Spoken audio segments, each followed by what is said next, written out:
Donc, bonsoir à toutes et à tous pour le webinaire qui s'intitule Coup de projecteur sur les mammifères ce soir, organisé par la Fédération Connaître et Protéger la Nature. Je vous invite tous et toutes à couper votre micro si ce n'est pas déjà fait. Euh, donc moi je m'appelle Camille Le Gouil, je suis présidente de la Fédération CPN et également de formation éthologue, c'est-à-dire spécialiste en biologie du comportement. Et j'ai surtout travaillé sur les mammifères. J'ai invité ce soir, j'ai invité Thomas Ruiz, qui est président de la SFEPM, à venir partager avec nous sa passion des mammifères. Euh, je vais vous présenter rapidement le déroulé de la soirée. Euh, Après vous avoir dit un petit mot d'ouverture, je vais donner la parole à Thomas qui va vous présenter les actions de la SFEPM. Et puis ensuite, moi, je reprendrai la parole pour vous dire deux, trois mots sur les outils pédagogiques que nous créons et que nous diffusons au sein de la fédération CPN. Ensuite, je redonnerai la parole à Thomas pour faire un focus sur le lynx, donc présentation de l'espèce et puis des mesures de protection mises en place, des actions notamment réalisées par la SFEPM. Et ensuite, donc aux environs de 19h30 peut-être, si on est à l'heure, je vous présenterai les conseils d'usage d'un piège photographique, quelques exemples d'animation en lien, et puis on pourra aussi ensuite partager nos questions, peut-être apporter des réponses aux questions. Et puis se partager aussi des ressources et d'autres expériences. Voilà. Et on espère pouvoir clôturer la soirée aux alentours de... Alors, comment on coupe ce micro?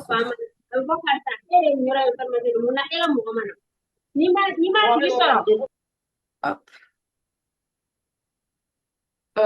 On clôturera la soirée aux alentours de 20h, si on n'a pas trop de retard.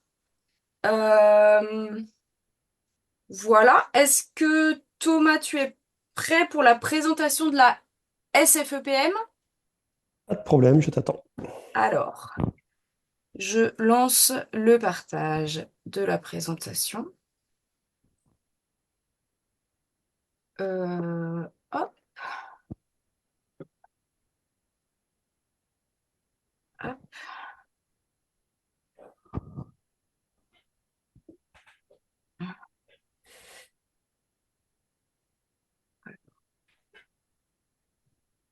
et voilà. Ouais, parfait, merci beaucoup. Eh bien, bonsoir à toutes et tous. Donc, je vais faire une présentation assez rapide de la SFEPM. Donc, je suis Thomas Ruiz, comme l'a dit Camille. Je suis président de cette association depuis 3 ans à peu près et dans le conseil d'administration depuis 10 ans. Et à titre personnel, entre guillemets, je suis aussi issu du monde scientifique en me spécialisant sur les mammifères au cours de mes études pour arriver jusqu'à notamment une thèse de doctorat sur le castor dans le nord-est de la France, dans le laboratoire CERF, pour ceux qui connaissent. Et voilà, donc, qu'est-ce qui se cache donc, pour la SFEPM derrière ce nom assez barbare, hein, je l'assume, c'est comme ça, on n'y peut rien. Donc, Société française pour l'étude et la protection des mammifères, tout est dans le titre. On s'occupe essentiellement et exclusivement de mammifères, et notamment en consacrant pas mal de notre temps sur différents axes d'action. Si tu veux bien passer à la suivante. À la limite, je te dis suivante et tu passes. Ouais, ok. Donc la Ouais. SFEPM, en fait, ça a été créé en 1977, hein, donc on va bientôt fêter un anniversaire important. Et notamment, cette association a été créée par un regroupement de scientifiques et de naturalistes à l'époque pour essayer, enfin, pour réaliser pour faire un état des lieux des mammifères en France, et notamment à réaliser le premier atlas national des mammifères. Bon, avec les données de l'époque et avec le contexte de l'époque, certes, donc très lacunaire, et uniquement sur la métropole. Mais en tout cas, ce pari a été réussi en 1984 avec l'apparition de ce premier atlas des mammifères de France. Donc l'objectif de la SFEPM, c'est la connaissance, la promotion et la protection des mammifères, de leurs habitats aussi sur tout le territoire national, métropole et aussi DOMCOM, puisqu'on a évolué aussi sur notre territoire, évidemment. Et donc, la philosophie globale de l'association, c'est évidemment la conservation des espèces de mammifères sauvages, de leurs habitats, mais tout ça inclus dans un monde en évolution, ou avec une coexistence humain-mammifère qui est devenue inévitable et qui est de plus en plus présente et qui est de plus en plus importante à faire valoir, notamment la place des mammifères dans ce monde essentiellement dirigé par les humains. Suivante. Et donc, on a trois axes d'action. Donc, le premier, c'est la connaissance, vraiment sur les mammifères, sur les comportements, la répartition, etc. Donc, je vais vous présenter quelques. C'est vraiment une présentation très rapide, donc je vais aller à l'essentiel. Il y a d'autres choses qu'on fait, hein, mais si vous êtes curieux, vous irez voir sur le site internet ou les réseaux sociaux. Mais en gros, je vais présenter les plus gros programmes. Le premier programme sur la connaissance, c'est l'actualisation de l'Atlas national des mammifères. Donc, j'en ai parlé tout à l'heure. Le premier atlas, c'était 1984, donc ça datait un petit peu. Donc, il fallait renouveler tout ça. Et donc, à partir de 2011, a été lancé le programme de nouvel Atlas national des mammifères, qui cette fois-ci se déroule sur la métropole et sur l'outre-mer, et en plusieurs tomes surtout, puisque bien sûr les connaissances ont évolué, la gestion des données a évolué, il y a énormément de savoir maintenant.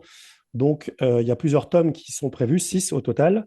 3 sont déjà sortis, donc vous les voyez à l'écran, sur les mammifères marins, sur les ongulés et les lagomorphes, et sur les carnivores et primates, ce dernier étant sorti en 2024. Et le prochain, ce sera sur les chiroptères, ce sera un gros morceau qui sortira probablement en 2027. On a un autre programme un peu transversal, un peu comme l'Atlas, et qui vient aussi épauler l'Atlas, c'est l'Observatoire national des mammifères. Donc ça, c'est un programme qui vise à centraliser et valoriser toutes les données de mammifères en France, et notamment à partir de nos partenaires du réseau associatif essentiellement, mais pas que. Donc tout ça, il y a un gros travail, vous pourrez aller voir sur le site internet de l'Observatoire, donc observatoire-mammifère.fr, avec beaucoup de cartographie, mais pas que, des fiches espèces et aussi pas mal de guides qui sont produits, mais j'y reviendrai après. Et puis après, on a d'autres études sur la connaissance assez diverses. Donc, on a le programme Œil de lynx que je vais vous présenter après. Et puis, on a diverses choses, des synthèses sur des espèces, notamment des espèces assez méconnues comme le rat des moissons, et puis pas mal de guides techniques, notamment pour la conservation et des guides pratico-pratiques, hein, j'ai envie de dire, pour comment étudier les mammifères, comment les protéger, comment les conserver. Et on en a pas mal donc, sur les chiroptères qui ont été produits, sur le muscardin aussi récemment. J'ai vu que Julie était là. Sur les petits mammifères aussi, on a produit un guide technique sur les petits mammifères. On a aussi un programme qui s'appelle Chat et biodiversité pour essayer de connaître un peu l'impact du chat domestique sur la biodiversité, puisque c'est comme si vous ne le savez pas, le chat domestique est le plus grand prédateur du monde. Il a pas mal d'impact sur la biodiversité et pas que sur les petits mammifères, hein, sur les lézards, les oiseaux, enfin bref, les reptiles, tout ça. Donc il y a un site internet spécifique qui est dédié à ça. Voilà, on a d'autres choses, mais je ne vais pas forcément m'étaler, vous irez voir sur le site internet. Donc ça, c'est le premier axe de la connaissance. Si tu veux passer à la suivante. Le deuxième axe, on est plus sur la protection et la conservation des espèces. Donc ça passe essentiellement par des plans nationaux. Donc les plans nationaux, je vous ai mis la définition officielle d'un plan national d'action. Donc il y a un outil de l'État, hein, c'est un outil stratégique et opérationnel qui vise à assurer le bon état de conservation ou le rétablissement dans un état de conservation favorable d'espèces de faune et de flore sauvages menacées ou faisant l'objet d'un intérêt particulier.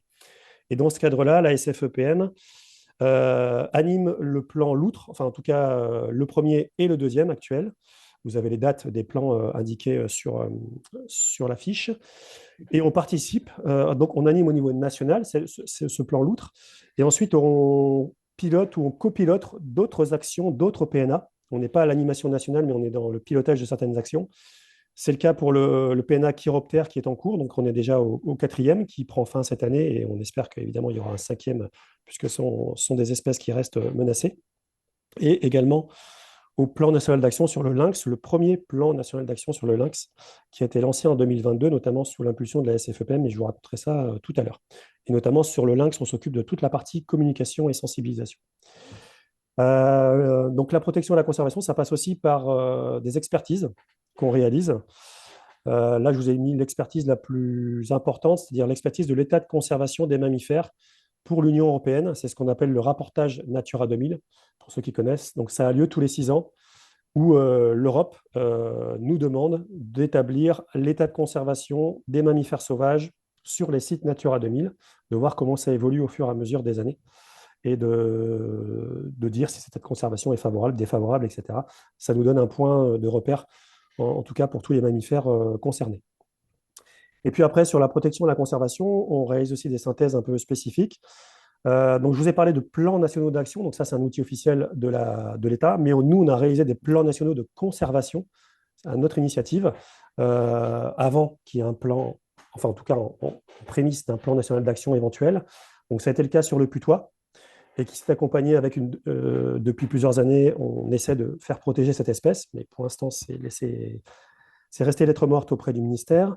On a aussi écrit un PNC sur le lynx et qui a donné du coup naissance au PNA, mais j'en reparlerai tout à l'heure. Et on a aussi fait un gros travail avec un gros travail du réseau associatif sur les campagnols aquatiques, sur l'état des campagnols aquatiques en France et notamment le campagnol amphibie qui a abouti notamment à sa protection en 2012 en France. Donc voilà un petit exemple de ce qu'on peut faire en protection et conservation. Et le troisième axe, tu peux changer de diapo, c'est tout ce qui concerne la sensibilisation et l'information. Donc pour ça, on vise tous les publics, hein, voilà, grand public, spécialistes, amateurs, etc., amateurs éclairés. Donc on organise des événements nationaux vraiment spécifiques SFEPM, notamment le colloque francophone de mammalogie qui a lieu tous les 2 ou 3 ans, ça dépend des années. Le prochain aura lieu l'année prochaine en Belgique et l'année dernière c'était en Auvergne. Tous les 2 ans ont lieu les rencontres nationales petits mammifères à Bourges, qui rassemblent de plus en plus de monde. Donc les petits mammifères, c'est tout ce qui est rongeurs, musaraignes, etc. Et tous les 2 ans en alternance, les rencontres nationales chiroptères qu'on ne présente plus et qui réunit plus de 500 voire 600 personnes si c'était possible à Bourges également. Et en parallèle, on organise aussi des événements un peu d'animation. La nuit de la chauve-souris, qui commence à être assez connue, la journée internationale du lynx, également dans le PNA du lynx, etc. Pour informer et pour sensibiliser aussi, on fait de la coordination de groupes d'études au niveau national. Donc, on a une coordination chiroptère nationale, on a une coordination nationale petits mammifères, on a un groupe loutre. Enfin voilà, tout ça, vous pouvez aussi, si ça vous intéresse, y participer. Il y a des groupes de discussion qui existent et avec des mises en place d'actions de bénévoles au niveau national. On a aussi les SOS et refuges chauves-souris qui commencent à être très connus également dans le réseau et les havres de paix loutre aussi dans le cadre du PNA loutre.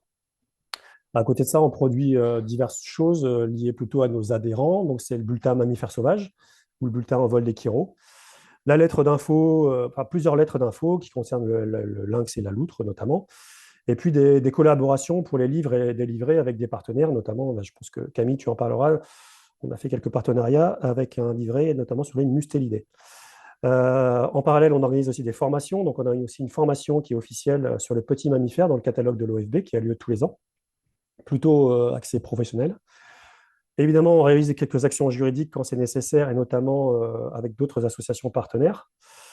Et puis, pour sensibiliser évidemment et informer, on a les sites internet, je devrais dire, puisqu'on a plusieurs sites internet. Il n'y a pas que la SFEPM, il y a des sites internet sur le Printemps des Castors, sur la nuit de la chauve-souris, etc.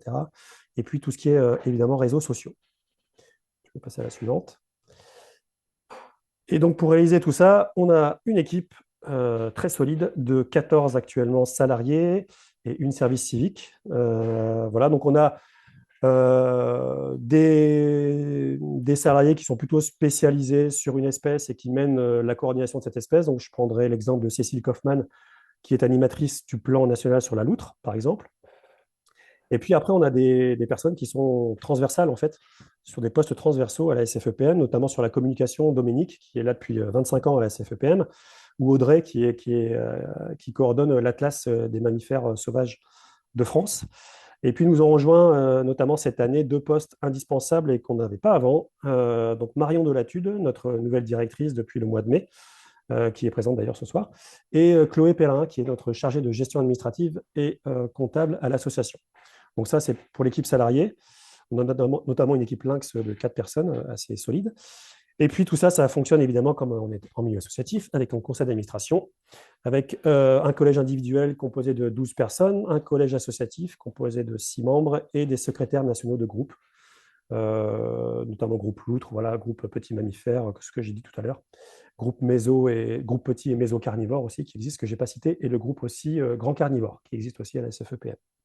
Donc voilà en fait un peu le fonctionnement de la SFEPM. Et voilà, bah, je ne vais pas insister parce que voilà, j'avais 10 minutes, donc pas plus. Et donc, tu peux aller à la diapo suivante, s'il te plaît. Si vous voulez nous retrouver, évidemment, vous avez le site internet principal de la SFEPM, www.sfepm.org. On est sur les réseaux sociaux. Je vous invite éventuellement à faire un petit don, devenir adhérent à la SFEPM, évidemment, puisque plus on est nombreux, et mieux c'est pour le milieu associatif. Et puis, on a aussi une boutique en ligne. C'est bientôt Noël, donc n'hésitez pas aussi à aller voir ce qu'on vous propose. Il y a des bouquins, mais pas que. Voilà. Merci à tous. Et on se retrouve tout à l'heure pour le petit focus sur le lynx. Super. Merci beaucoup, Thomas. Alors, hop, j'arrête le partage. Merci beaucoup. Si jamais vous avez des questions à propos de la SFEPM, je pense qu'on les garde pour la fin. Euh, je remercie parce que j'ai vu aussi qu'était présent François Moutou de la SFEPM, qui est également un pied chez les CPN, puisqu'il est aussi parrain de la Fédération Connaître et Protéger la Nature.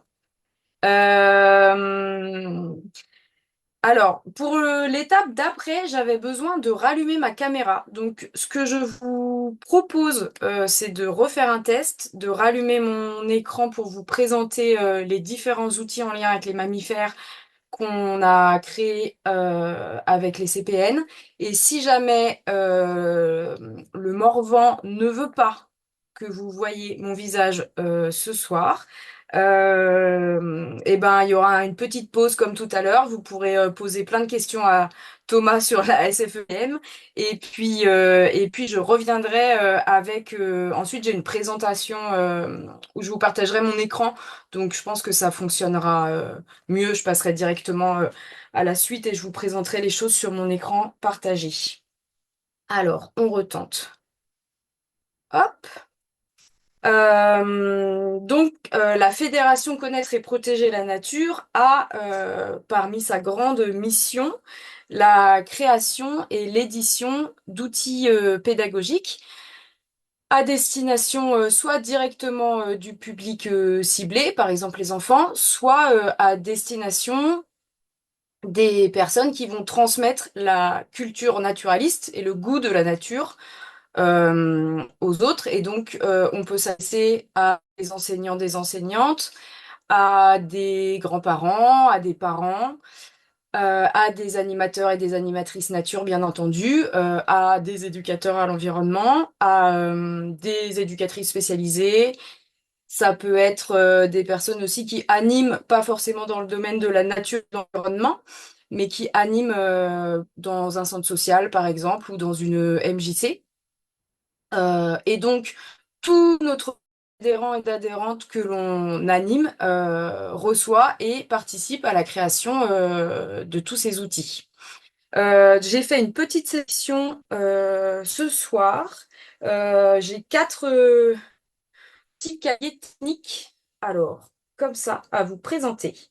Euh, dans chacun de nos cahiers techniques, on retrouve trois parties différentes. On retrouve une première partie avec un apport de connaissances qui est détaillé, qui se veut scientifique mais pas imbuvable. Et puis ensuite, on a une partie avec des idées à mettre en place, alors au maximum clé en main, mais forcément réadaptable. Et puis en dernière partie, on a des actions de protection. Donc là, par exemple, sur le hérisson, dans les actions de protection pour aller plus loin, on a comment le soutenir pour passer l'hiver, par exemple. Voilà. Donc dans nos cahiers techniques sur le sujet des mammifères, on a hérisson qui s'appelle Sauf qui pique, un projet pédagogique pour le hérisson d'Europe qui a été écrit en partenariat avec la SFEPM et avec un centre de soins aussi basé en région centre qui s'appelle Atopic. D'ailleurs, il y a eu un webinaire sur le sujet qui est en ligne sur la page YouTube si ça vous intéresse de faire un focus hérisson. Et on a celui dont tu parlais, Thomas. On n'est pas des blaireaux. Martre, putois, belette et autres mustélidés avec donc des outils de détermination visuelle, les tracés indices, des exemples d'animation. Voilà, avec un très beau visuel sur la vie du blaireau et comment s'organisent ces différents terriers. Euh, et puis ensuite, pareil, des actions de protection pour agir pour les mustélidés. Ensuite, bien évidemment, je vous présente deux cahiers techniques qui sont un peu plus anciens, mais qui parlent de mammifères. Euh, donc, protéger les chauves-souris et sur les traces des chauves-souris avec du coup, plutôt guide d'identification sur les traces et puis protection, protéger les chauves-souris. Dans les autres cahiers techniques qu'on a aussi à disposition, euh, il en existe. Alors, ah bah, je vais te faire une petite liste. Oui, elle est là. Il en existe un également sur les castors. Il en existe un sur les crânes qui détaille tous les crânes de mammifères. De France métropolitaine. Ensuite, il y en a un sur l'affût au chevreuil. Il y en a un également sur les blaireaux qui mérite une petite réédition. Ouais, voilà. Et puis, Jeff vous présente le castor. Euh, voilà, je crois que j'ai fait le tour de tous les cahiers techniques sur les mammifères. Ensuite, on a aussi à disposition des fiches d'activité mensuelles qui sont envoyées chaque mois en fonction de la saison sur une espèce animale ou végétale qui sont en partie mises à disposition gratuitement sur le site donc de la FCPN. Vous avez accès à des fiches d'activité mensuelles gratuites sur le renard, sur les chauves-souris, sur le castor et sur le hérisson. J'ai vérifié tout à l'heure. Et puis, peut-être Constance pourra mettre le lien de la FCPN aussi dans le chat si vous voulez aller regarder un moment. J'avais envie de vous présenter ce soir l'outil pédagogique qui s'appelle Qui manque. C'est toute une collection avec plein de thématiques. Celui-ci, c'est les mammifères forestiers. Le Qui manque, ça consiste en quoi? Ça consiste que on a une petite table avec une quinzaine, il y en a un peu moins, je crois, pour les mammifères forestiers que pour les autres espèces, pour les autres groupes. Du coup, il y a une quantité d'espèces et ensuite, on a à disposition des cartes où il manque un des mammifères présents sur la carte principale. Donc, c'est un exercice de discrimination visuelle. Il y a plusieurs façons de s'en servir comme jeu ou comme outil en animation. Et puis au dos des cartes, vous avez la réponse et elle est à chaque fois accompagnée d'une petite anecdote et d'une information naturaliste sur l'espèce en question.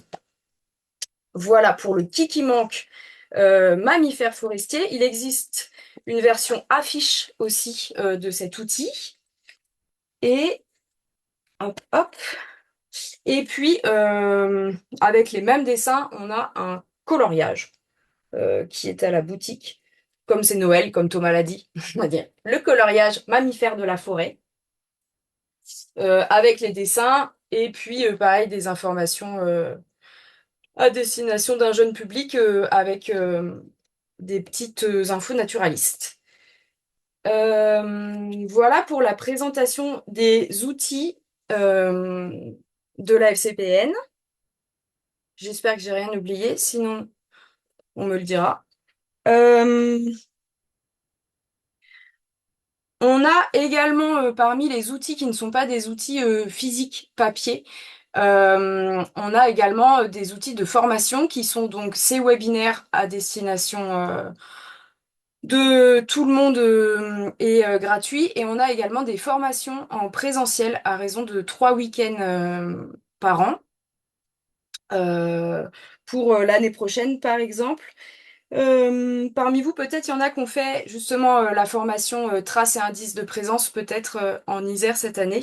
L'année prochaine, il y aura une formation qui s'appellera Débuter en animation nature, où on parlera un peu de traces et indices de présence de mammifères, justement. Il y aura aussi une formation sur la migration des oiseaux puisque ce sera notre année thématique les oiseaux et la migration des oiseaux l'an prochain, en 2026. Et puis une formation sur animé pour les tout petits, les micro-CPN, donc en animé pour les 0-3 ans spécifiquement. Euh, voilà pour la présentation de nos outils et de nos jeux. Est-ce que Thomas, tu es prêt pour le lynx? Oui, Et je suis là. super. Alors, je remercie le Morvan d'avoir laissé ma connexion intacte pendant cette présentation. Et je passe la parole à Thomas en partageant. euh, alors, hop,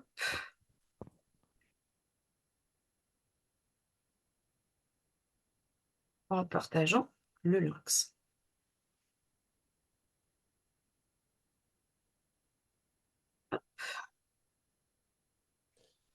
Ouais, donc rebonsoir. Voilà. Donc Camille m'avait demandé de faire un petit focus sur une espèce ou un programme de la SFEPM. Donc j'ai pensé vous faire un focus sur le lynx, puisque comme il y a une liaison avec les appareils photographiques automatiques, pièges photographiques qu'on va faire après, et que on utilise ce dispositif pour étudier le lynx, ça m'a semblé adéquat. Donc, je vais faire une petite présentation sur le lynx boréal. Et donc, la moitié de la présentation, ce sera un petit rappel sur l'espèce et son statut actuel et sa répartition. Et puis, l'autre moitié, ça sera plutôt axé sur le programme œil de lynx dont je vous parlais juste avant, pour vous présenter un peu ce qu'on est capable de faire aussi sur le lynx à la SFEPM, entre autres. Ben voilà, tu peux aller à la suivante. Donc, le lynx boréal, c'est une espèce parmi les 4 espèces de lynx dans le monde. On a 4 espèces, donc le lynx d'Eurasie, ou le lynx boréal, ou avec la répartition en orange, peu ou prou, hein. La carte n'est pas forcément à jour, il y a des petites précisions qu'on pourrait apporter, mais bref, globalement, c'est ça. Donc lynx d'Eurasie ou lynx boréal, le lynx pardel ou le lynx ibérique, donc on va trouver plutôt dans le sud de l'Espagne. Donc ça, c'est les 2 lynx qu'on va trouver en Europe. Et puis, il existe deux autres lynx qu'on va trouver en Amérique du Nord. Le lynx roux, le bobcat, en vert, là, plutôt sur la partie états-unienne et mexicaine. Et puis le lynx du Canada, qui, comme son nom l'indique, est plutôt dans la partie nord du continent américain. Donc, ces 4 lynx font partie de la même famille, puisque les animaux sont classés en famille, etc. C'est la famille des félidés. Et c'est évidemment la même famille que les chats, que le chat sauvage, par exemple. Tu peux passer à la suivante. Et justement, du coup, si vous regardez la diapositive, donc on va revenir sur les critères du lynx, mais à droite sur la photo, c'est juste pour vous montrer la différence justement entre les 2 félidés qu'on trouve en Europe. Donc le lynx qui est à gauche et le chat forestier qui est à droite. Donc on voit bien la différence de taille. On voit aussi qu'il y a des petites différences morphologiques, notamment sur la longueur de la queue. Et on voit aussi que le lynx, notamment, est beaucoup plus grand que le chat forestier, hein. Vous avez une image pour un homme d'une taille moyenne d'1,80 m en haut, là, à droite. Vous voyez que sa taille dite au garrot, donc c'est-à-dire au niveau des épaules, est entre 50 et 70 cm en fonction des individus, les mâles étant un peu plus grands que les femelles. Mais c'est surtout le lynx, il est très haut sur pattes, hein. On voit qu'il a des très grandes pattes, très allongées. Donc c'est ça aussi qui fait sa caractéristique physique. Pour le poids, on est autour, voilà, entre 12 et 25 kg. Donc pour vous donner un exemple, 20 kg, c'est le poids d'un chevreuil à peu près. donc qui est une de ses proies favorites, on y reviendra après, pour vous donner un ordre d'idée. Et donc les mâles sont à peu près 25% plus grands que les femelles. Dans les critères de distinction du lynx boréal, ben, on va retrouver donc du coup la queue très courte avec un manchon noir, ce qui peut occasionner parfois des erreurs d'identification sur les chats forestiers qui auraient perdu une partie de la queue, et parfois on dit que c'est un lynx, et en fait non, c'est juste un chat qui est petit et qui a perdu sa queue, une partie de sa queue. Donc une queue très courte pour le lynx. Le pelage qui est plus ou moins tacheté, et ça on y reviendra après, c'est très important parce que ça fait partie de la carte d'identité du lynx. Avec sur photo, on va pouvoir individualiser les animaux. Donc ça c'est très important. Le pinceau au sommet des oreilles, qui est très marqué aussi, qu'on ne trouve pas chez le chat forestier, par exemple. Bon, la petite tête, proportionnellement à la taille du corps. Les franges de poils très longs bordant la face, qu'on appelle les favoris. Donc ça, c'est présent chez le lynx boréal, et on les a aussi chez le lynx pardel. Chez le lynx pardel, c'est très, très marqué. C'est un des critères qui permet de différencier les deux espèces. Et puis, on a aussi des pattes larges et allongées qui jouent un rôle de raquette dans la neige, mais aussi de chaussons, c'est-à-dire d'absorbeurs de bruit lorsqu'il s'approche d'une proie pour pouvoir la chasser. Et évidemment, comme tous les félidés, chez le lynx, les griffes sont rétractiles et c'est des pattes assez puissantes pour pouvoir saisir les proies. Voilà, tu peux passer à la suivante. Et donc, la durée de vie à peu près d'un lynx, c'est une quinzaine d'années. Je vais revenir juste sur les critères biologiques, voilà, juste après. Donc, le lynx, on va plutôt le trouver dans les habitats forestiers, hein, que ce soit en plaine ou en montagne. On verra des cartes de répartition historiques, mais vous verrez que le lynx en fait était présent partout en France à une certaine époque. Donc plutôt au milieu forestier, là où il va trouver en fait ses proies, et il va pouvoir aussi se cacher et pouvoir attaquer à l'affût, parce que c'est un animal qui attaque à l'affût, et non pas comme des longues courses comme on peut trouver chez le loup par exemple. Alors les domaines vitaux. Alors, c'est très, très variable suivant les individus, suivant le sexe, suivant l'habitat, suivant la densité en proie et suivant aussi la présence d'autres lynx autour. Donc, on va estimer c'est vraiment une moyenne, entre 100 et 400 km². Donc, c'est assez important, un domaine vital. Voilà, 100 km², c'est un carré de 10 sur 10 pour vous rendre compte. Et en fait, on prend souvent l'image d'un œuf au plat pour imager ce que c'est qu'un domaine vital de lynx et un territoire. Le domaine vital, si on prend un œuf au plat, ça va être tout le blanc et tout le jaune, c'est-à-dire tout le secteur qui va être référencé par le lynx, il va se balader partout. Et le territoire, c'est plutôt la partie jaune de l'œuf au plat, c'est-à-dire ça, le territoire, ça va être la partie strictement protégée du lynx. On va trouver normalement qu'un seul individu dans la partie jaune qui va défendre son territoire, alors que dans la partie blanche, d'autres lynx peuvent se croiser, notamment des mâles, des femelles, des jeunes en dispersion. Donc voilà, c'est un peu la différence entre le domaine vital, tout ce qui est parcouru par le lynx, et le territoire, c'est stricto sensu par un individu qui protège ce territoire, où il va notamment chasser.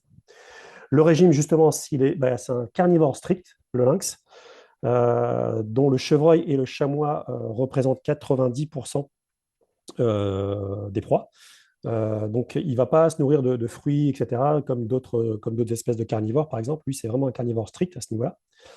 Et parfois, évidemment, il va taper sur des troupeaux domestiques, et ce qui va occasionner quelques soucis.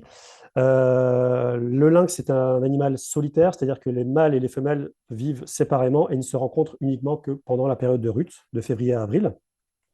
Et c'est la femelle qui va élever seule les jeunes, en général 2 jeunes par an, parfois 3, et qui vont être chassés par la femelle au bout de 9 à 11 mois dans la biologie de l'espèce. Et donc l'espérance de vie, je l'ai déjà dit tout à l'heure, en nature, on est à peu près sur une quinzaine d'années. C'est la suivante. Et donc si on si on regarde un peu, on va venir à la situation actuelle du lynx, mais d'abord une petite situation historique. Donc, comme je vous disais tout à l'heure, au Moyen-Âge, le lynx était présent quasiment partout en France. Il y a juste une frange nord de la France qui n'était pas concernée. Et puis, au fur et à mesure des années, le lynx en fait, a disparu de France. Il a disparu entre les années 50 et 70 en France, notamment dû à la persécution directe par la chasse. à la déforestation. Du coup, il a perdu son habitat privilégié et donc, du coup, il a perdu aussi les proies qui étaient dans la forêt, donc la raréfaction des proies. Tout ça a fait que le lynx a disparu dans les années 50 à 70. Et donc, tu peux passer à la suivante. Donc, il restait quelques tâches en Europe principalement. Et donc, la situation actuelle en France, elle est celle-ci. Donc, c'est les carrés verts et jaunes que vous voyez. Donc, en fait, il est réapparu en France dans les années 70, notamment parce qu'il a été protégé dans les années 70, et aussi parce qu'il y a eu des réintroductions. Alors, il y a eu des réintroductions notamment en Suisse, un pays voisin, et donc qui a permis le retour aussi en France par la Suisse. Mais la France a aussi fait des réintroductions de lynx dans les années 90, pardon, au niveau des Vosges. Donc, malheureusement, le noyau des Vosges a disparu. Et actuellement, les quelques lynx qu'on a détectés dans les Vosges proviennent de réintroductions qui ont lieu en Allemagne actuellement. Et sachez qu'il y a aussi des réintroductions historiquement en Slovénie, en Croatie, et donc en Allemagne, ça continue. Alors, du coup, le lynx, vous avez compris que même s'il est de retour en France, par rapport à son état au Moyen Âge, c'est quand même peu de répartition. Donc, ça reste une espèce menacée. Il reste des menaces actuellement sur le lynx. La principale menace, ce sont les collisions routières, notamment parce que nous, humains, on construit des routes, on construit des voies ferroviaires, etc. On construit des canaux qui fragmentent le territoire et donc qui empêchent les lynx de pouvoir circuler tranquillement en toute sécurité pour pouvoir aller notamment chercher des partenaires pour la reproduction, par exemple. Et donc cette fragmentation augmente d'autant plus l'isolement génétique de certains individus. Alors déjà que certains individus provenaient d'une très petite population qui venait de Suisse ou d'Allemagne, donc il y a peu de mixité génétique au niveau de la population de lynx en France, ce qui est un danger en tant que tel, mais en plus, la fragmentation isole encore plus les individus, et donc le côté génétique est accentué, la dégénérescence génétique. Et la troisième grande menace sur le lynx en France, ça reste les tirs illégaux. Je vous expliquais brièvement tout à l'heure, mais en gros, parce que certains lynx s'attaquent à des populations de proies domestiques, le mouton, etc., les chèvres. Et donc, ça peut créer des problèmes. Et puis, ça rentre aussi en concurrence avec le milieu de la chasse. Et ça, c'est pas très bien vu non plus. Donc, il y a encore des lynx trop nombreux qui sont tirés tous les ans en France, malheureusement. Et donc, ce qui fait que le lynx, d'après l'Union internationale pour la conservation de la nature, UICN, est classé en danger d'extinction. Alors, je ne sais pas, ça vous parle, l'UICN, c'est les fameuses listes rouges. Peut-être que vous entendez parler de ça aux informations, par exemple. Et donc, sur ces listes rouges, il y a des espèces qui ne sont pas menacées, puis il y a des espèces qui sont presque menacées, puis il y a des espèces menacées. Et dans les espèces menacées, il y a différentes échelles. Il y a l'espèce vulnérable, il y a l'espèce en danger, il y a l'espèce en danger d'extinction, c'est le cas du lynx, et puis il y a les espèces en danger critique d'extinction. Et ça, c'est le dernier seuil avant l'extinction, malheureusement, en milieu naturel. Donc, ce qu'il faut retenir sur la carte, c'est principalement plutôt les points verts, c'est des zones de présence permanente. Les points jaunes, c'est plutôt des données ponctuelles ou des données de passage sur lesquelles on n'a pas forcément de réitération d'individus au fur et à mesure des années. Si tu veux passer à la suivante. Et donc, le lynx donc, est menacé, donc on essaie de mettre en place des mesures de conservation, des actions de conservation, de protection. Alors j'en citerai quelques-uns, mais il y en a eu d'autres au cours des années, mais j'en citerai quelques-uns, les principaux. Il y a le CRO, qui était une association à l'époque, qui a disparu depuis, qui avait lancé le programme Lynx Massif des Vosges pour justement faire la lumière sur la situation du lynx dans les Vosges à l'époque, qui était déjà très critique quand le programme a été lancé en 2016. Donc il y a ce premier programme. Nous, à la CFEPM, on a pris un peu le relais avec l'impulsion du WWF, avec notamment l'écriture d'un plan national de conservation en 2018.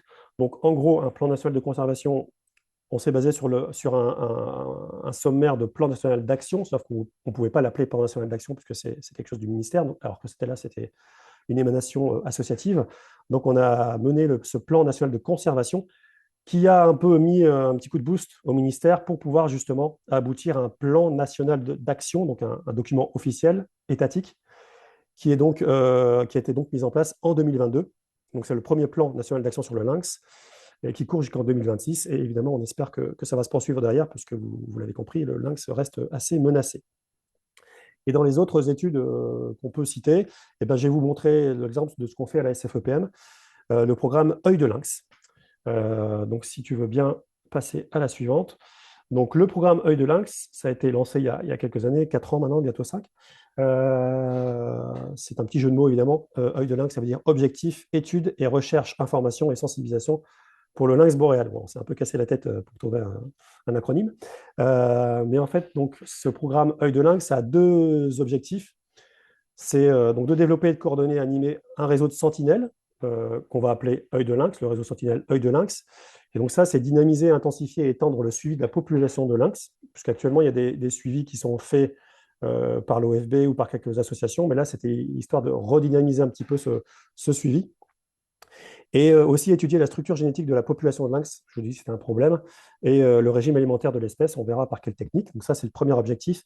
Et le deuxième objectif, c'est d'informer, de sensibiliser et d'éduquer le grand public et les scolaires afin de connaître, de mieux connaître le lynx en fait, et de sensibiliser aux menaces qui pèsent encore sur lui. Donc l'idée en fait générale de ce programme, c'était vraiment de rassembler différents acteurs. On n'est pas que sur le milieu associatif protection. Il y a des chasseurs qui bossent sur ce programme. Il y a des agriculteurs aussi qui bossent avec nous. Donc d'impliquer vraiment toute la société civile dans ce projet de conservation et donc de promouvoir cette complémentarité. C'est une sorte de science participative à l'échelle plus plus. Et donc de promouvoir cette complémentarité pour mener à bien les actions à un niveau national. Et donc, pour réaliser ces objectifs, c'est la diapo suivante, pardon. On a différentes actions. L'action numéro 1, c'est donc ce réseau de sentinelles. Et on va essayer de collecter des crottes de lynx. Alors, ça peut sembler bête, mais ce n'est pas forcément facile de récolter des crottes de lynx. Mais ça permet surtout d'avoir un suivi non invasif, c'est-à-dire qu'on n'est pas obligé de capturer des individus pour avoir des informations sur les individus. Il nous suffit simplement, entre guillemets encore une fois, d'aller collecter les crottes de lynx sans déranger l'animal dans son milieu naturel. Et ça va nous apporter des informations sur le régime alimentaire et la génétique. Je vais y venir après. Et la deuxième action, eh ben, ça va être un appui au suivi de l'espèce sur les fronts de colonisation. Je vous ai montré tout à l'heure la carte de répartition avec les carrés verts et les carrés jaunes. Donc les carrés verts, les zones de présence permanente, et les carrés jaunes, eh ben, c'est un peu les données ponctuelles, mais il y a aussi des carrés blancs, c'est-à-dire sans données du tout, qui sont à la frontière entre ces carrés verts et jaunes. Et là, c'est ce qu'on appelle un front de colonisation. Et donc l'idée, c'est de s'assurer que lynx est présent ou vraiment absent par la pose d'un réseau d'appareils de pièges photographiques. Et je vous en parlerai aussi tout de suite après. Donc, diapo suivante. Pour l'action numéro 1, donc, comment on collecte des crottes de lynx? Et ben, en fait, on peut le collecter soit en parcourant à pied. Non, tu peux revenir sur la diapo d'avant. Donc, on parcourt à pied tous les chemins, enfin, il y a des transects, ce qu'on appelle les transects qui sont réalisés dans les zones d'occupation du lynx. On a aussi maintenant développé une technique interne qui s'avère très efficace, c'est-à-dire qu'on a créancé un chien sur les crottes de lynx spécifiques et le chien arrive à récolter et à détecter beaucoup plus de crottes que nous, humains, évidemment. Donc tout ça, ça permet de ne pas perturber les animaux puisqu'on va se balader de jour en recherchant les crottes et donc on n'est pas obligé d'intervenir sur les animaux. Ça permet aussi de prospecter des grandes surfaces à moindre coût et à moindre effort, notamment via la science participative avec un réseau de collecteurs, donc je vous montrerai après. Et ça, cet réseau de collecte de crottes de lynx en France, c'est une première. Donc on est assez fiers au niveau de la SFEPM d'avoir mis en place ça. Et évidemment, on collabore avec les structures institutionnelles qui travaillent sur le lynx, notamment l'Office français de la biodiversité. Donc quelques résultats, je ne vais pas pouvoir tout vous montrer parce que voilà, la présentation est assez courte, mais quelques résultats, c'est la diapo suivante, de la récolte de ces crottes de lynx. Donc on a quand même réussi à coordonner 274 collecteurs. Donc c'est quand même un chiffre assez impressionnant. On ne s'attendait pas à voir ça quand on a lancé le programme. Donc, les crottes vont nous donner des informations sur le régime alimentaire. Donc, ça, c'est encore en cours d'analyse. Donc, il n'y a pas forcément de résultats à présenter. Et puis, ça serait vraiment trop long de toute façon. Cette technique a permis de mettre en lumière de nouveaux secteurs de présence de lynx, alors qu'on ne connaissait pas sur les fameuses mailles de 10 km sur 10 km qui étaient blanches à l'origine. Et puis, ça donne aussi des informations sur d'autres espèces, parce que parfois, quand on récolte des crottes qu'on croit attribuées au lynx, avec l'expérience, on s'améliore, mais en tout cas, au début, on peut récolter d'autres types de crottes. Et notamment, sur les 624 échantillons récoltés entre 2019 et 2025, eh ben, il y avait vraiment 267 échantillons de crottes de lynx pures. Et ensuite, il y avait d'autres échantillons, notamment des échantillons de chats forestiers, de renards, de loups. Donc, on a trouvé des crottes de loups, donc ça aussi, c'est intéressant d'un point de vue régime alimentaire derrière. Et puis d'autres échantillons. Donc ça permet d'avoir des informations sur le sexe. Donc, on voit qu'il y a 42 femelles, par exemple, et 35 mâles. Et puis après, on a des petits chiffres sur les années et le nombre de crottes récoltées par année et aussi par département. Donc, on voit qu'il y a 1, 2, 3, 4, 5, 6, 7, 8 départements qui sont concernés justement par cette action numéro 1 de collecte de crottes de lynx. Voilà. Donc, je vous donne les informations rapides, mais si vous voulez, vous aurez d'autres infos via le site internet ou en contactant notre chargé d'émission, dont je vous donnerai le nom tout à l'heure. Donc, ça, c'est l'action numéro 1 sur les crottes de lynx. Et diapo suivante, s'il te plaît. Et pour faire le lien avec les pièges photos dont on va parler tout à l'heure, juste après, donc l'action de suivi de l'espèce sur les fonds de colonisation. Donc, on va utiliser ces appareils photo automatiques qu'on va poser dans la nature à différents endroits, à différents sites, pour pouvoir identifier la présence de lynx. Donc ça donne des informations sur la présence, mais aussi sur l'individualisation des animaux, puisque grâce aux tâches qu'on voit sur les lynx, ça, c'est vraiment une sorte d'empreinte digitale du lynx. Donc ça nous permet vraiment de compter le nombre de lynx qu'on peut avoir sur un secteur. Donc il y a 24 sites qui sont suivis par les appareils photographiques. Il y a 2 massifs qui sont suivis en front de colonisation alpin et préalpin.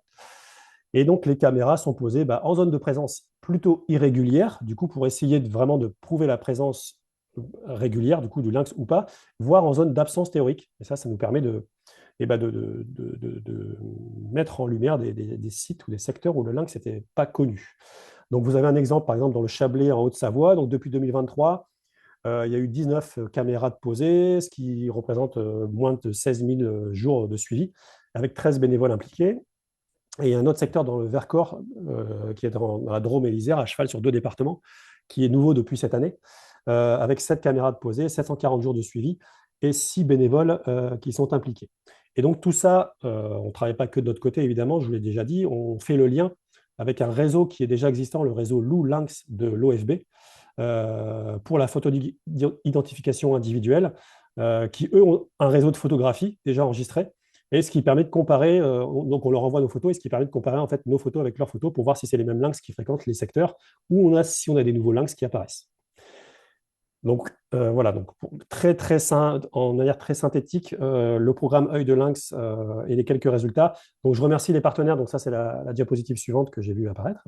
Je remercie les partenaires évidemment parce que grâce à eux, on peut financer tout ce travail et notamment toutes les analyses génétiques et les analyses des crottes qui sont assez coûteuses et les appareils photo aussi.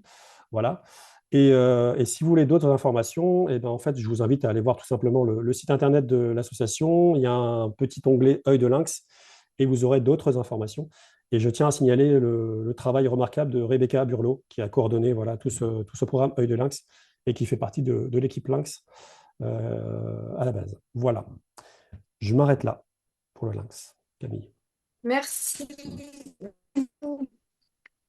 Alors, oui, désolé pour les petits clics, c'est quand j'allais vérifier les questions sur le chat et je cliquais à côté et ça avançait les diapos. Voilà. Euh, alors, euh, eh bien, à présent, je vais vous présenter ce que j'ai préparé sur le piège photographique. Euh, alors, euh, en particulier, il est là.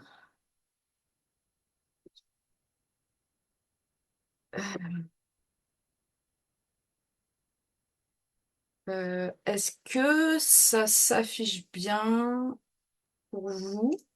Oui, Ouais, Jeff, il dit oui, donc c'est bon.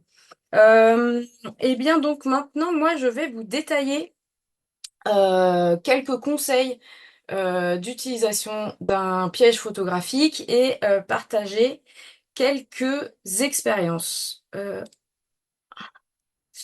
En introduction, je voulais je voulais dire que je vais employer le terme souvent piège photo pour parler de piège photographique, mais alors souvent aussi dans le domaine on dit PP pour l'abréviation de piège photo.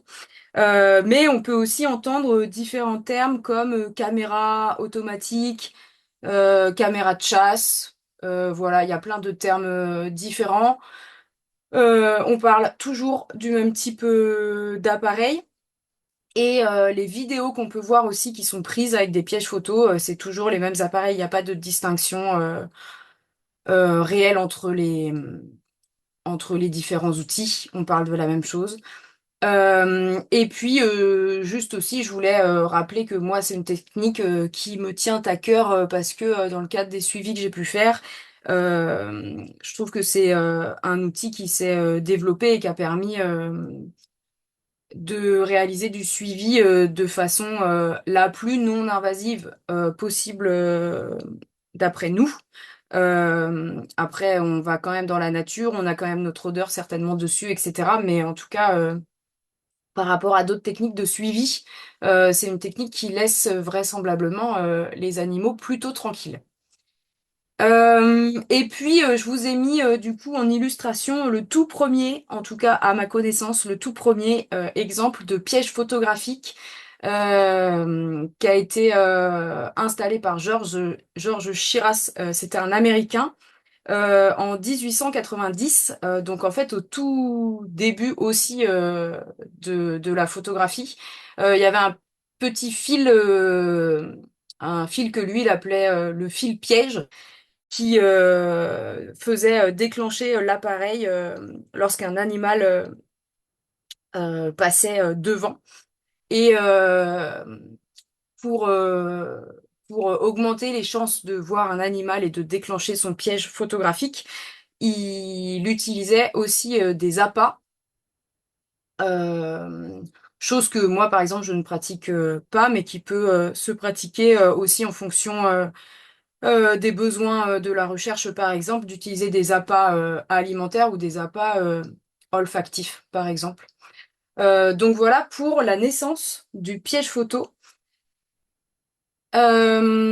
En première partie de ma présentation, donc je vais euh,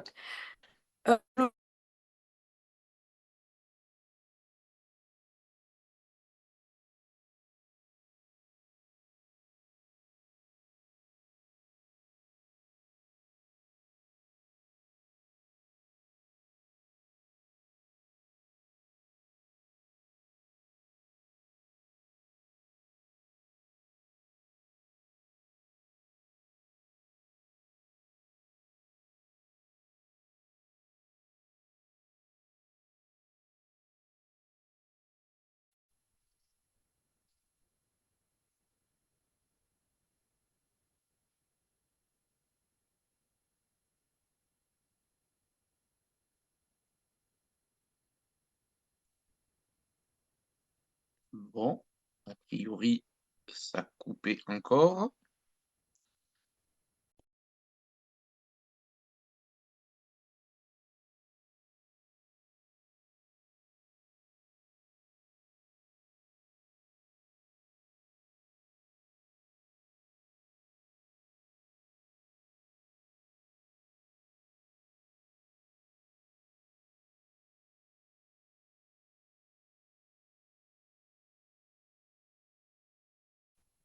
Ah,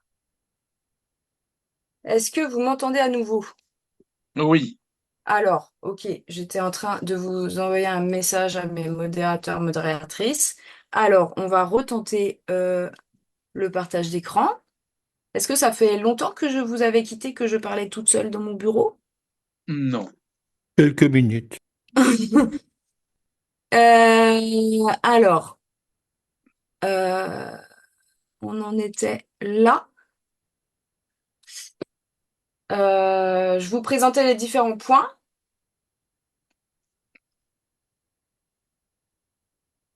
C'est bon. Euh, hop,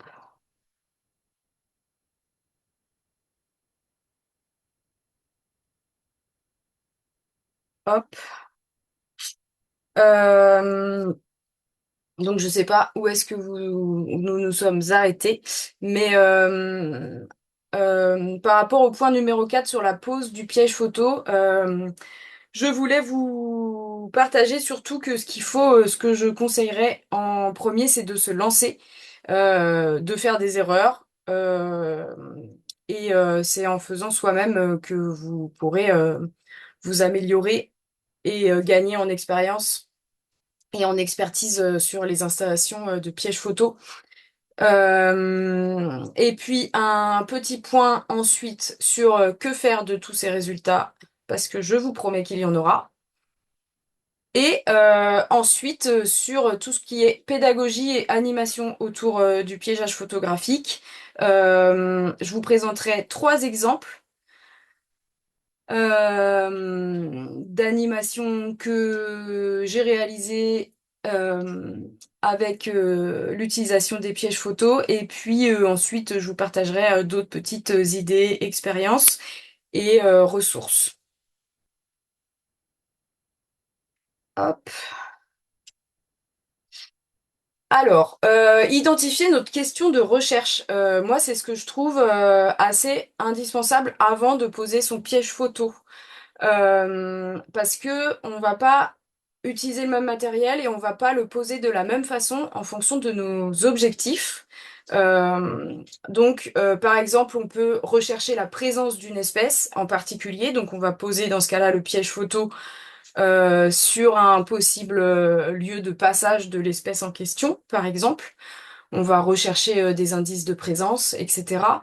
Si on cherche à identifier les différents individus d'une espèce, comme par exemple pour le lynx, on va aussi le poser pour faire en sorte d'avoir le corps bien représenté des différents individus pour pouvoir comparer par exemple les taches du pelage pour les identifier. Et puis, si on veut faire un inventaire de tous les passages du fond de notre jardin, par exemple, c'est pareil, on va pas forcément le poser à la même hauteur du sol et aux mêmes endroits. On va pas faire les mêmes réglages. Euh, Parce que du coup, après s'être demandé qu'est-ce qu'on attend de l'installation de ce piège photo, on va aussi se demander quelles espèces on a envie d'observer.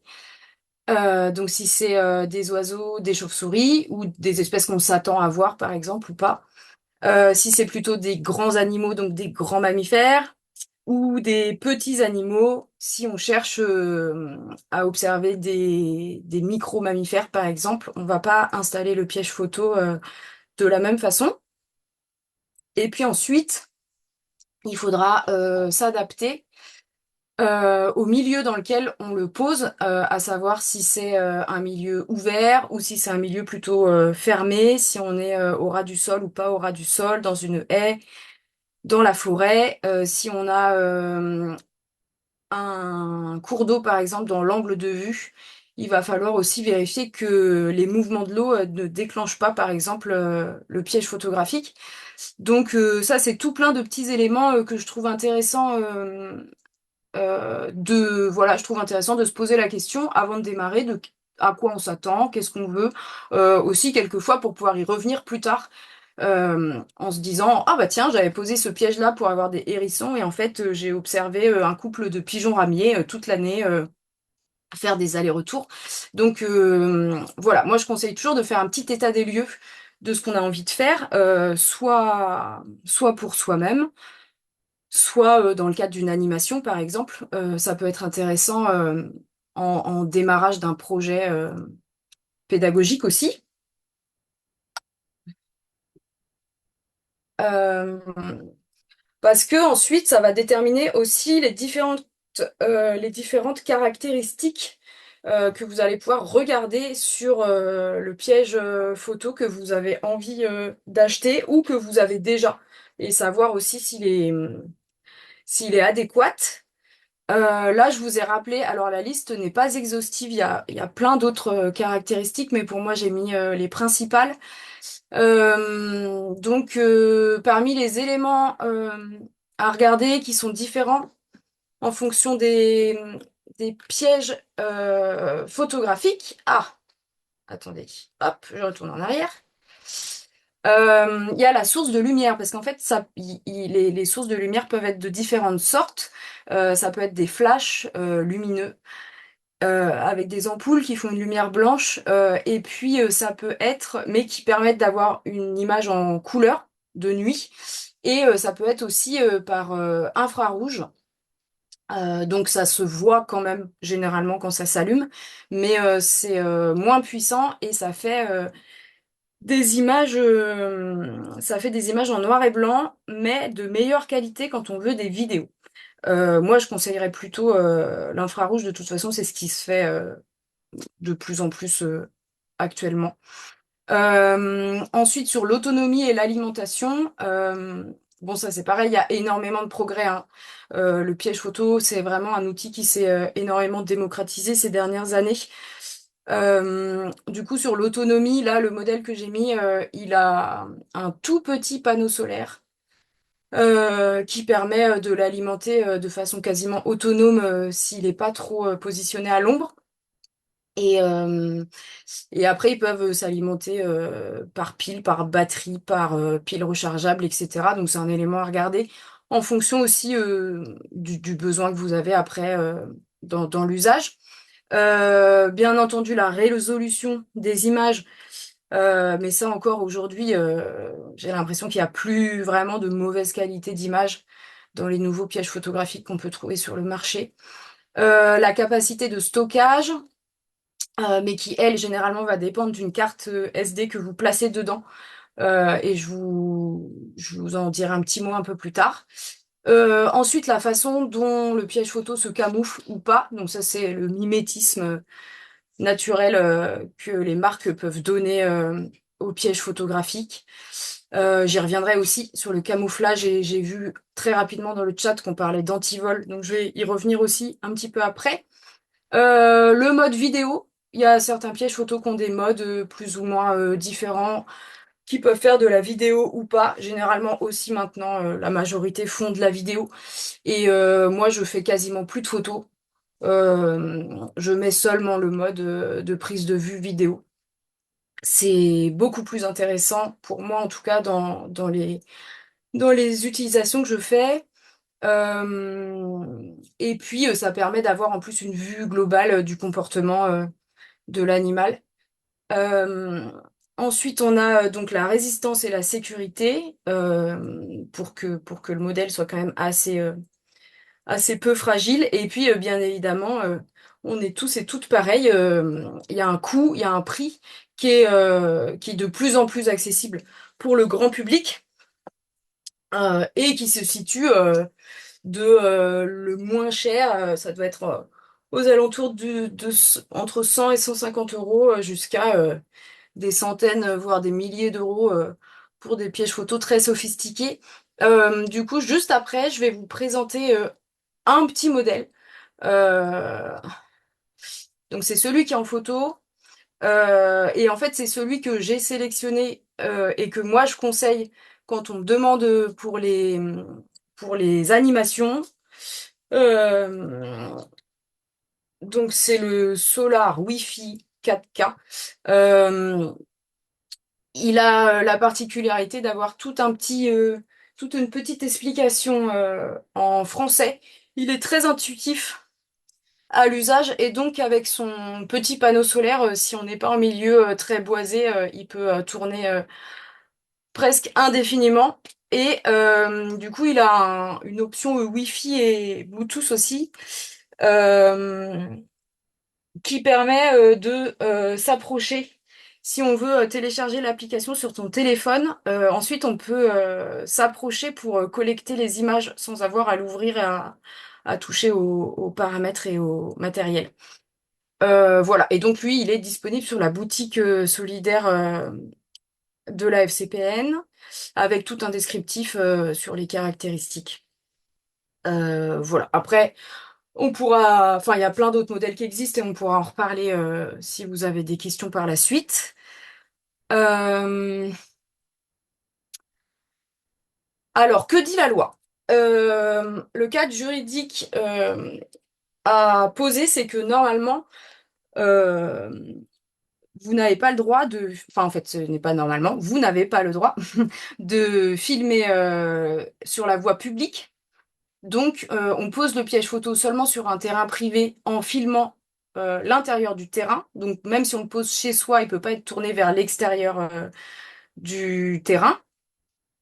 Et puis, ou alors, si on le pose ailleurs, enfin voilà, dans un pré, dans une forêt, etc., il faut se renseigner avant et avoir l'accord, l'autorisation du propriétaire du terrain. Voilà. Ensuite, on peut utiliser les images d'animaux et de nature. On ne peut pas utiliser des images avec des humains et des humaines dessus sans leur autorisation. Et puis, bon voilà, juste pour rappel, l'atteinte à la vie privée, donc si on ne respecte pas ces règles, c'est passible d'1 an d'emprisonnement et de 45 000 € d'amende. Si quelqu'un, parmi les gens qui participent au webinaire, a 45 000 € à donner à quelqu'un, choisissez plutôt la FCPN ou la SFEPM, s'il vous plaît. Ne faites pas d'atteinte à la vie privée. Euh, donc, quelques conseils pour la pause. C'est pareil, on pourrait rester des heures à en parler. J'ai essayé de faire, d'aller à l'essentiel. Sur l'orientation du piège photo, donc quand vous le posez contre un support, un arbre, un poteau, un mur par exemple, euh, dans l'idéal, il faudrait que votre piège photo soit orienté vers le milieu de l'animal que vous souhaitez ou envisagez prendre en photo, c'est-à-dire en gros à 50% de sa hauteur du sol. Voilà, si on veut prendre en photo ou vidéo un lynx de 70 centimètres, on essaiera de l'orienter vers les 35 centimètres du milieu. On dégagera la visibilité s'il y a des petites branches, s'il y a des herbes, s'il y a des feuilles qui menacent de tomber, s'il y a des éléments qui peuvent faire des mouvements parasites, on y fera attention, puisque le risque, c'est simplement que la petite branche de noisetier passe des milliers de fois devant le piège photo, remplisse votre carte mémoire, vide votre batterie s'il y a une batterie, et puis le lynx y passera 1 heure plus tard sans déclencher l'appareil photo. Ensuite, l'angle, il y a un angle de comment? De prise de vue. Euh, qui est différent en fonction de chaque piège photo. Par exemple, l'angle de piège précédent que je vous ai présenté, il est assez large, il est entre 60 et 80 degrés. Donc il faut vérifier que la zone que vous voulez couvrir rentre dans cet angle de prise de vue. Et puis la détection, elle est indiquée sur le piège photo. Par exemple, la distance de déclenchement du piège précédent, elle est de 20 mètres. Ça peut varier en fonction des appareils. Et en infrarouge, la nuit, elle est quand même beaucoup plus courte. L'animal ne sera pas dans la lumière jusqu'à 20 mètres, quoi. Donc, en fonction, voilà, aussi, si on vise un animal nocturne ou diurne, il faudra le prendre en compte. Pour le camouflage, euh, d'expérience, les animaux s'en fichent un peu que le piège photo soit camouflé ou pas camouflé. De toute façon, en tout cas, moi, je prends pas beaucoup de précautions pour le camoufler et je ne prends pas beaucoup de précautions, par exemple, sur l'odeur, sur mes mains, par exemple, au moment où je le pose, etc. Le camouflage, en réalité, plutôt, il est à destination des autres humains qui passeraient à proximité, d'où le dispositif anti-vol. Donc, il existe des pièges photos avec des boîtiers et des cadenas. Vous pouvez aussi envisager de mettre un petit mot dessus pour dire qui l'a posé, à quelle destination c'est par exemple.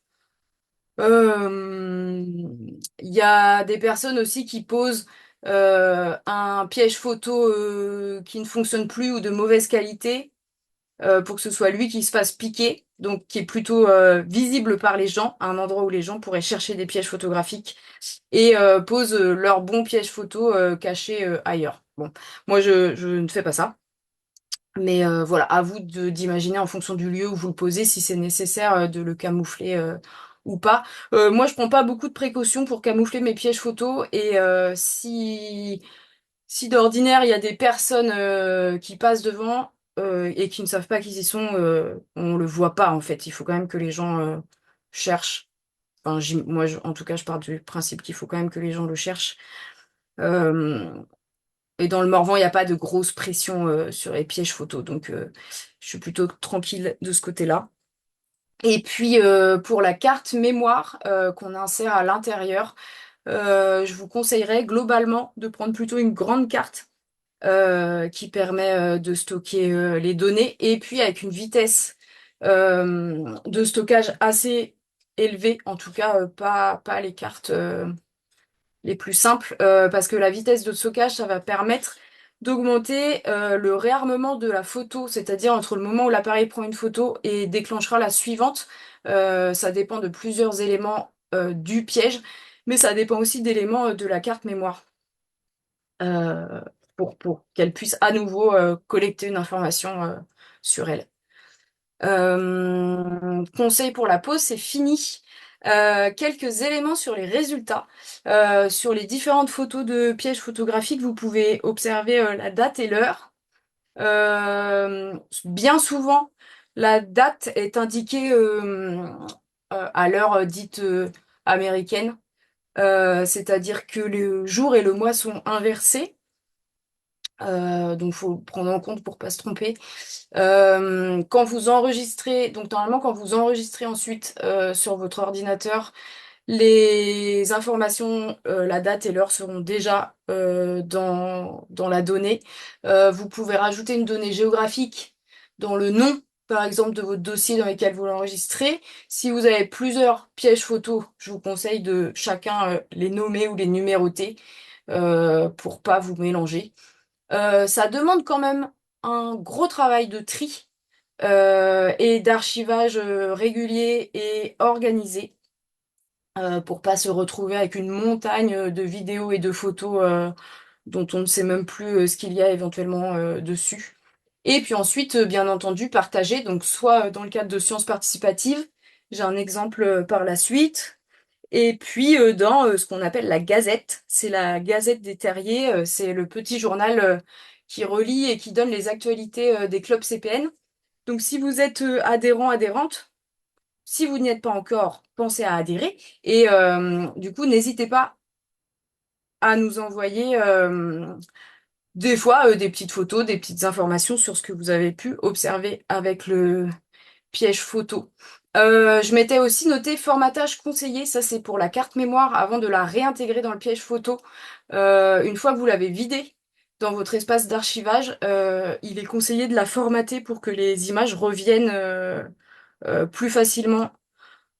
Alors je pourrais pas vous expliquer pourquoi, mais du coup il y a moins de bugs d'enregistrement des images et c'est très très conseillé si on réutilise la carte mémoire pour un autre appareil, pour un appareil photo ordinaire ou un autre piège photographique qui n'est pas le même modèle et la même marque, c'est bien de formater totalement la carte SD avant euh,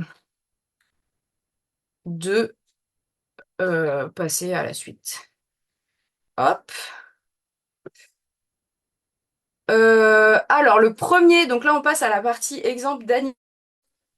Le premier exemple, c'est une demande qui m'a été faite par le centre social des Portes du Morvan. L'objectif, c'était une petite zone en friche qui allait être défrichée dans le but d'y faire un jardin partagé et pédagogique. Donc l'idée, c'était de faire un petit inventaire avant les travaux d'aménagement du jardin. Et puis un petit inventaire après, qui lui n'a pas été réalisé. Donc dans les objectifs pédagogiques, on avait d'éveiller la curiosité, d'augmenter la connaissance sur ce qui se passait dans ce petit jardin, et puis éventuellement de donner des pistes d'action aussi pour la suite. Je crois qu'après, je vous ai mis un peu le fruit de cette semaine euh, d'observation. Donc, Perao, c'est le nom de mon club CPN. C'est pour ça qu'il s'affiche sur ces vidéos, ces photos-là, qui sont de plutôt médiocre qualité. C'était un piège photo d'un adhérent qui était assez ancien, le piège photo, pas l'adhérent. Donc on a posé ce piège photographique, je crois, 2 semaines au mois de février. Donc on a eu tous les chats du voisinage. Les enfants avaient très hâte de voir leur propre chat passer dans le jardin. On a eu des petits passages d'oiseaux. Donc là, sur le du haut, dans la petite loupe, on observe un jet des chênes. Là, c'est des captures d'écran de vidéo. C'est pour ça aussi qu'elles sont moins bonnes. On a une merlette dans la photo du bas. Et ensuite, là à gauche, on a un blaireau, notre seul mammifère sauvage identifié. Et puis, on a les fesses d'une mésange charbonnière sur la petite photo à droite, qui est bien plus facilement identifiable sur la vidéo. Donc voilà, ça c'est un exemple d'une animation peu coûteuse, très simple, qui a permis d'identifier donc trois chats domestiques, trois espèces d'oiseaux, un mammifère, le blaireau, et puis il y a une vidéo où on voit globalement un corps poilu, donc un mammifère, mais non identifié.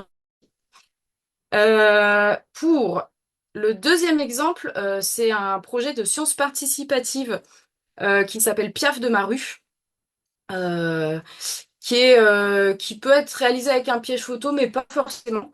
Euh, du coup, ça s'adresse aux classes de CM et aux classes de 6e. C'est toute une démarche scientifique pour identifier les différents oiseaux communs. Euh, ça se fait en groupe.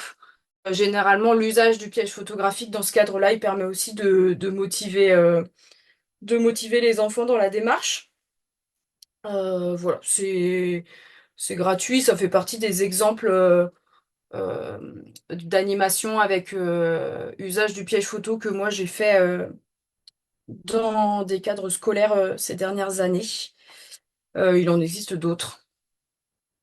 Et puis, du coup, là, je vais vous présenter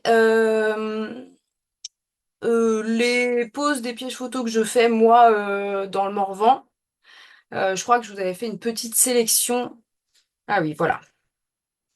Donc, si vous voyez la vidéo, j'espère qu'elle s'affiche à votre écran comme au mien. Là, on a un petit blaireau qui passe. Je vous ai fait une sélection de, des meilleures images de mammifères. Pour que vous vous rendiez compte aussi, je vous ai sélectionné différents moments de la journée et différents moments de l'année. Donc on a un petit chevreuil.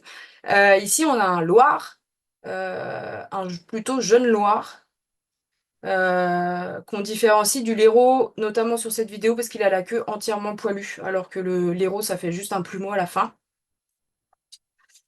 Ici, on a un joli comportement de chevreuil qui frotte ses bois pour enlever le velours. Donc la durée des vidéos, elle peut être définie par la personne qui pose le piège photographique. Moi, j'ai mis là quelques secondes, mais on peut mettre plus ou on peut mettre moins.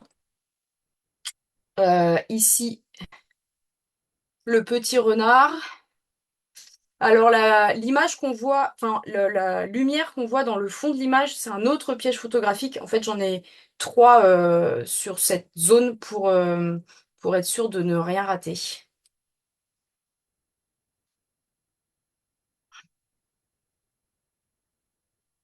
Euh, Ici, on a un chat forestier.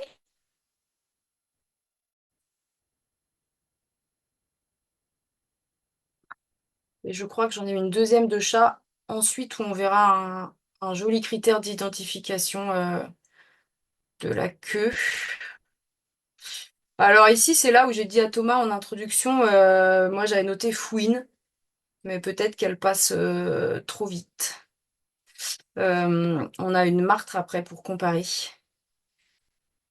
Voilà.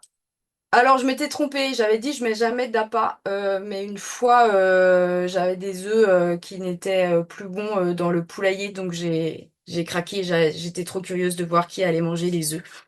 Euh, et du coup on a une petite martre qui est venue les chercher, hop, et qui repart.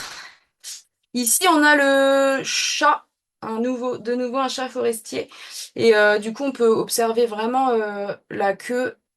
euh, Hop, depuis le début. Ah bah non. Alors attendez. Hop, il est où le chat? Il est là. Bon, j'arriverai pas à le remettre. Voilà. Hop. Donc la queue touffue jusqu'au bout qui part pas en pinceau. Avec vraiment l'extrémité toute noire et des gros anneaux tout du long.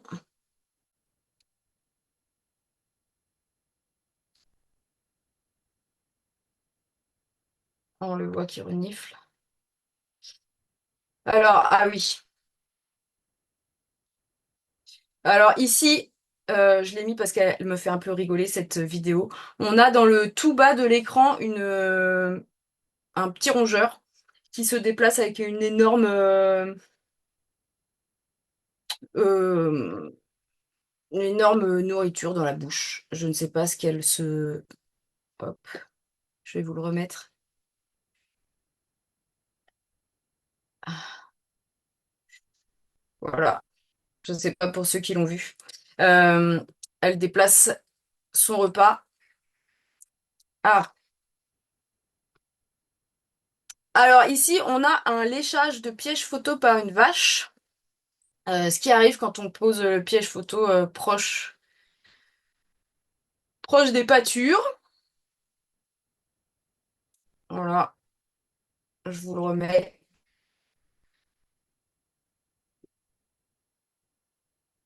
Euh, donc voilà, pour les petites vidéos, euh, des exemples qu'on peut faire.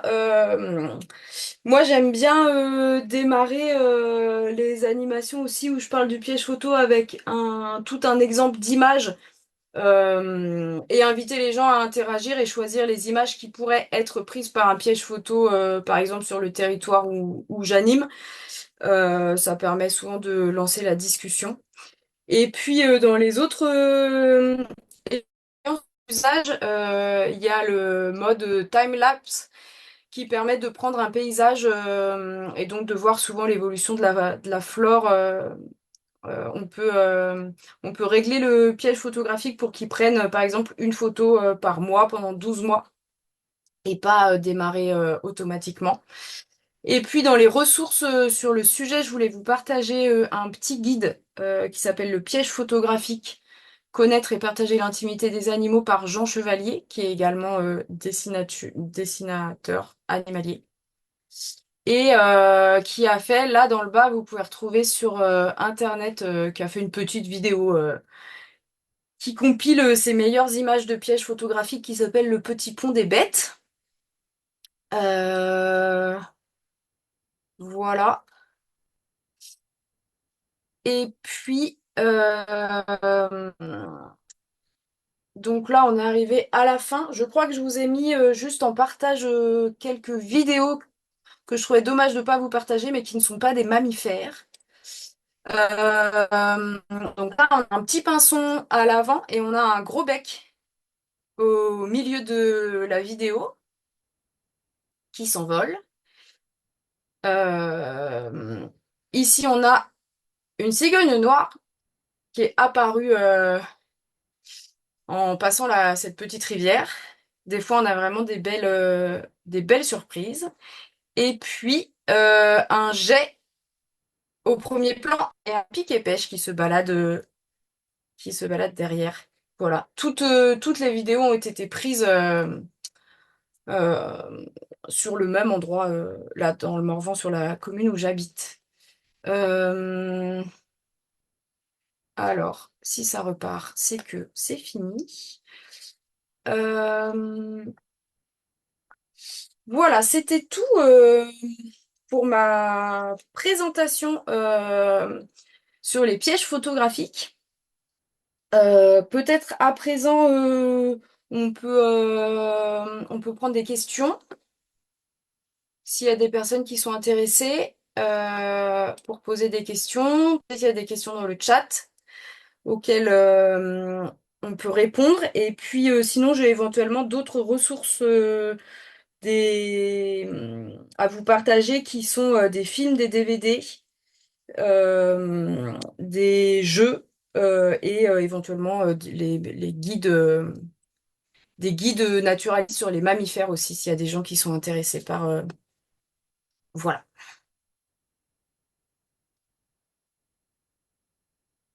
Euh, alors,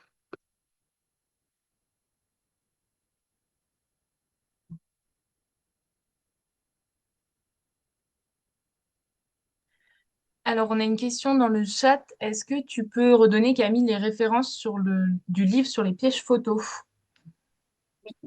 s'il alors, te je vais plaît? tenter de mettre la vidéo.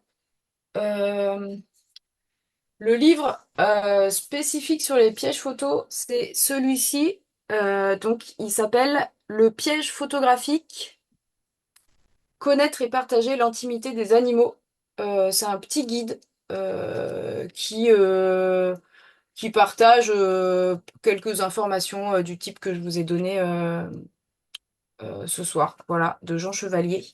Euh, Dans les livres qui ressemblent un peu en format et qui sont assez faciles d'accès, il y a la nouvelle collection des éditions Delachaux et Nestlé dont les clubs CPN sont partenaires. Donc là, il y a reconnaître facilement les animaux. Il existe aussi pour les champignons et les oiseaux. Et on vient de finir d'écrire celui sur les mammifères, justement, avec Marc Giraud. Donc il sortira bientôt. Et c'est un petit guide de poche à emmener pour reconnaître les animaux les plus communs.